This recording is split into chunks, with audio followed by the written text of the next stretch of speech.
Hello again, Porsche fans. So today should be a good day because I'm gonna combine both nostalgia, which you might notice in my history, buy a lot of cars based on cartoons and movies and TV shows. It relives my youth. But I also like to collect premium brands or better than Hot Wheels kind of models, things with higher detail. And this might be covering both of those aspects. I was watching Ron's Muscle Car diecast on this particular car, and this car has always been on my list of things to purchase. But after watching his great video, you should check it out by the way, after watching his video, it made me get in the car and go out and buy this model. Although I paid more than he did. I think the Philippines has some good pricing on diecast cars. Mine was more like $16.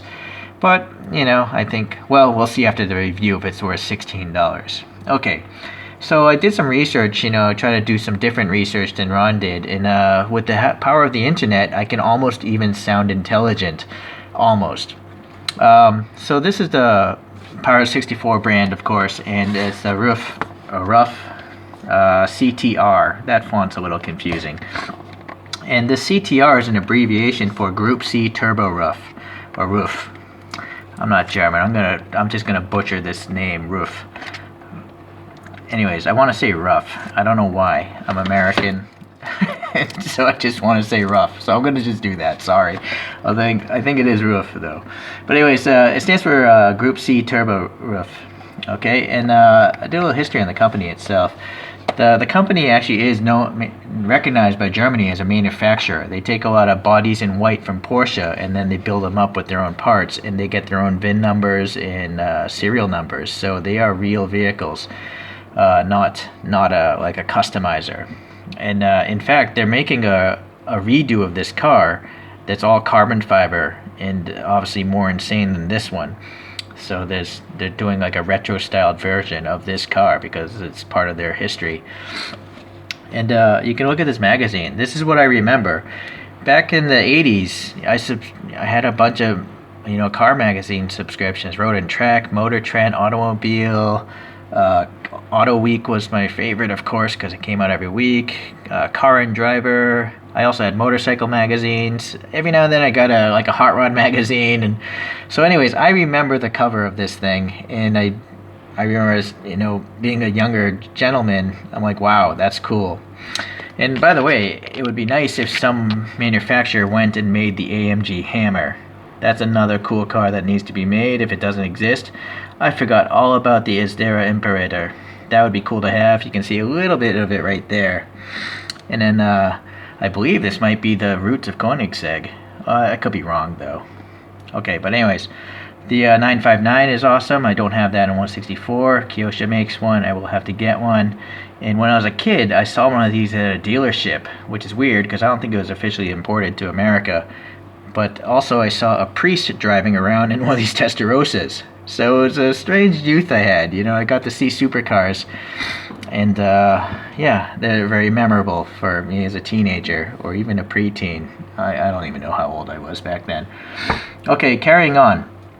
So RUF as a company was founded in 1939 by Aloy RUF Sr. He had a service garage, and that guy started experimenting with vehicle designs of his own in the late 40s. And in 1955, he designed and built his own tour bus, and he marketed his company around in Germany. And at the service garage, he had a son by the same name, Aloy RUF Jr. In 1960, he began servicing and repairing Porsches. So naturally, he grew to love Porsches. And in 1975, he made his first enhanced version of a Porsche. And then in 1987, we're looking at this car magazine right here. This is the car that I remember that made this brand familiar to me.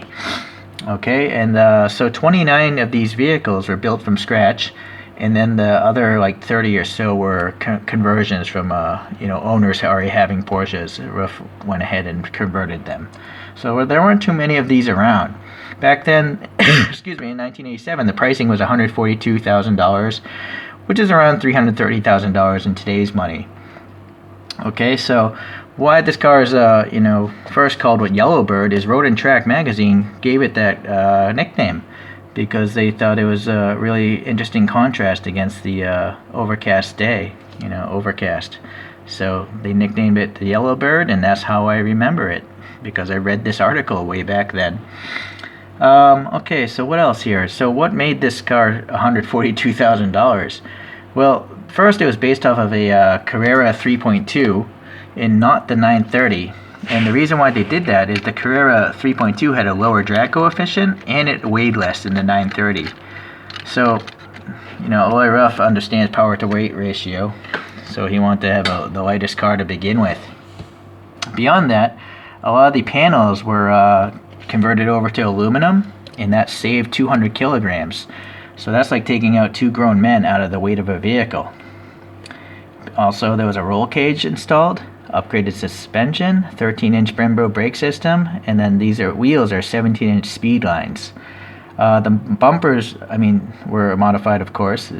Some sources say they're polyurethane, other sources say they're fiberglass. I guess it's not that important, right? The mirrors here come from a 935 because, again, they're aerodynamic.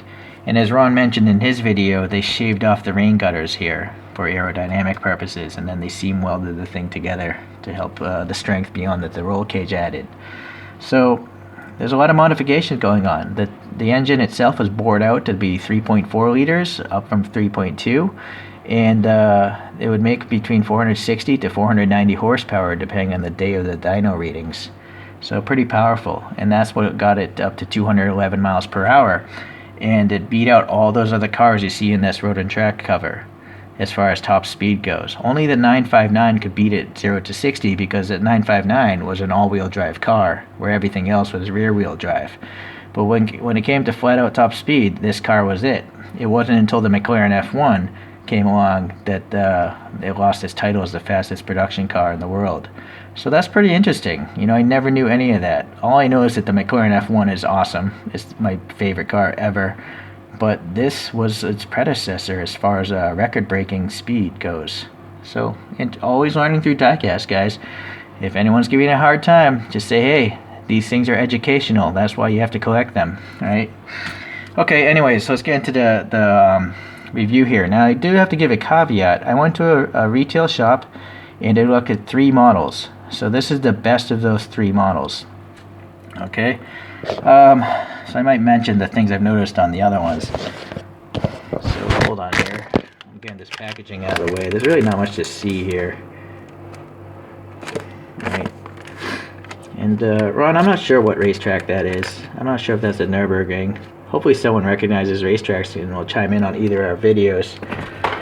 But I think that racetrack is common to all the Para64 boxes. Granted, this is my second one, but I think it's on the bottom of my Mitsubishi GTO package as well. So, okay, now let's talk about this casting here. So the 17-inch speed lines do look nice, and I think the RUF logo is in the middle.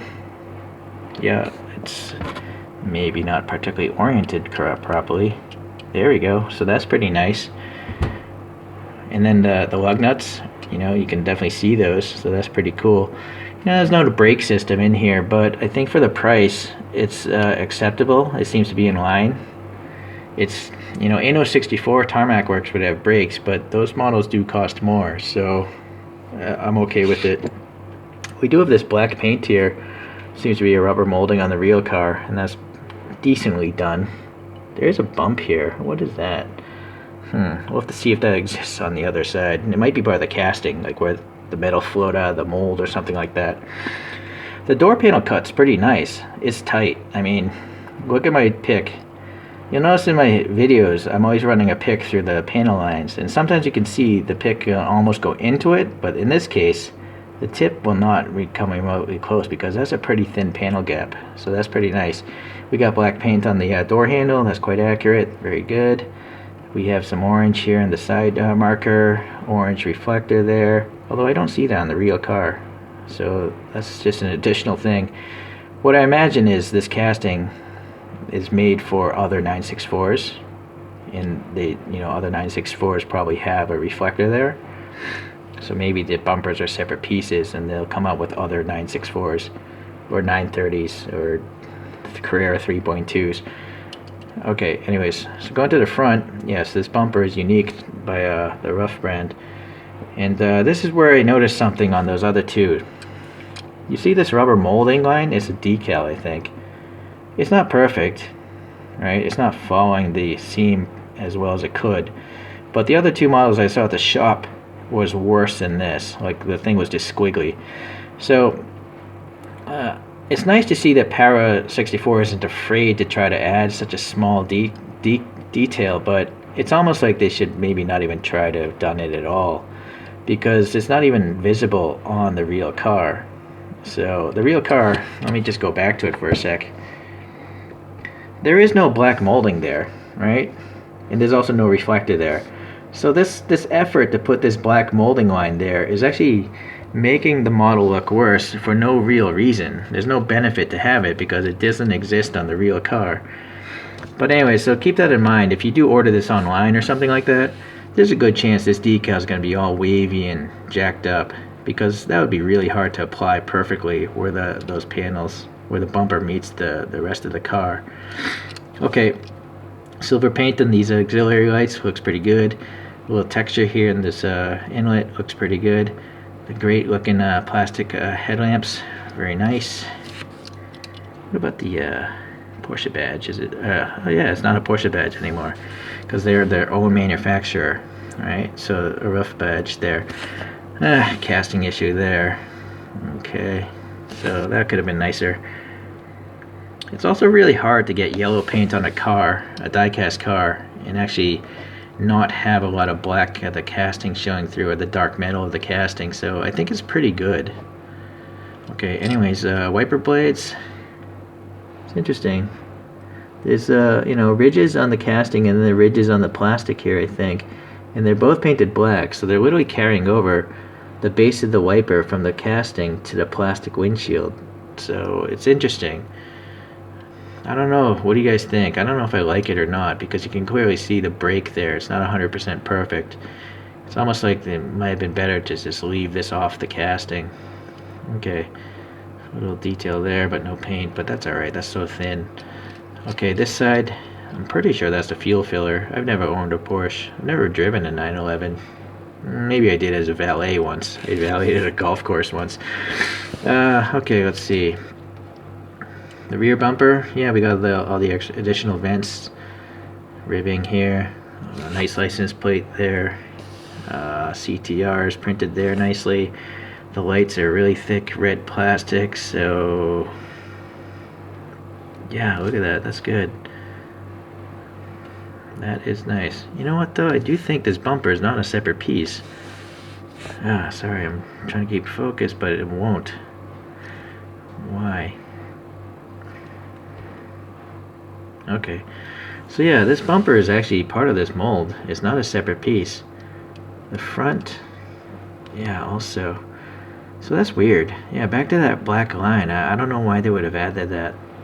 It's very strange. Okay, well, anyways, I'm wondering now if this decal is under the clear coat. If it's on top of the clear coat, it might just be nicer just to remove this thing. I can't tell. I don't know. Sorry. Okay, well anyways, we got the mirrors, those blobby 935 mirrors, but they do have a reflective sticker, so that's good. I mean, that's a detail you wouldn't find on a more expensive Kyosho, or very often a TLV. Only Inno and Tarmac do that kind of stuff. Inno in particular does the reflectors. I think Tarmac paints theirs, but maybe not in all cases. I don't have enough of that brand to really know. So if any of you guys do, please chime in. Okay, so yeah, the back end I think looks pretty good, except for the exhaust tips. I don't know if they should have been, if they're just raw steel on the real car, or if they might be stainless steel or chromed muffler tips, exhaust tips, but maybe some silver paint would have been nice there. It is nice that this base is screwed together, you know, if you want to take it apart and modify it or something like that. Slicks, I'm okay with it. Sorry. I'm okay with slicks. I'm sure it probably has treads in the real world. It's a street legal car. Okay, this is pretty nice. This black, is this plastic? Yeah, this rear wing is plastic, but they got this nice printed yellow box there. So it's well done. It's done well enough. Maybe it's not 100% perfect, you know, it's missing a little yellow there, but at least it's not like wavy and running off or something like that. It could have been worse, that's all I'm trying to say there. Okay, so we got the molded windows there, so there's gonna be some distortion, I imagine. If we look here, yeah, look at the pick. I mean, it's totally whacked out there on the other side because of the distortion, but you should still be able to see some interior details. So we got a steering wheel there, got some dashboard details, quite a lot of details actually. Gauge details, but no additional decals or anything like that. But again, for the price, I think it's acceptable. If this thing cost another $5 or $10, I would expect it to have decals inside or painted interior details, but it doesn't. But I really envy Ron. If you got that thing for this thing for $11, definitely understand why you keep both of them. Okay, I don't notice a roll cage though, but I'm okay with it because if you look at my history, I have a lot of CM's rally cars, and the roll cages are so low because the plastic windows are so thick. There's nowhere for it to go, right? If there was a roll cage in here, you would see the whole tube here, and it would cover up a lot of the side window. So I think it's actually smart that there's no roll cage in this, unless you're going to do a super thin tube one, which it is doable because like the N64 Skyline, the resin Skyline I did a review on, that has the best roll cage I think I've seen to date. It's got a really thin roll cage and it's pressed up against the roof pretty well. But anyways, so yeah, alright, I'm pretty happy with this thing. Let me just get the Spin Master out. Let's go back to this nice nostalgic cover. For you young people, there were things called magazines back in the day where people literally had to pay for something to show up in the mail, and then you'd read it on the toilet, and that's how you'd learn up on things. Now you just got the internet, so you got the entire world's knowledge on your tablet or your phone, so it's pretty nice. But anyways, yeah, I love this magazine cover, and it just reminds me of a couple other cars I need to get. Again, another one that would be nice would be an Audi Quattro. It's weird, it's not listed in this, but correct me if I'm wrong, that's an Audi Quattro of some sort, right? It'd be nice if someone besides Hot Wheels made a nice like resin or high, more premium level version, because that's a significant part of automotive history, you know, really popularizing all-wheel drive systems, and in particular the rally racing of it. So okay, well, hopefully you guys learned something. Again, thanks for Ron's Muscle Car Diecast channel, because that motivated me to go out and get this car. Otherwise I was just going to sit and wait because there's so many other cars to collect in this scale, but this is a good one. I recommend it. Just be mindful that maybe this little black decal again, it might be jacked up on your model, but if you're lucky, maybe you could just remove it and then the model will be pretty nice indeed. So okay guys, we'll catch you in the next video. Thanks for watching.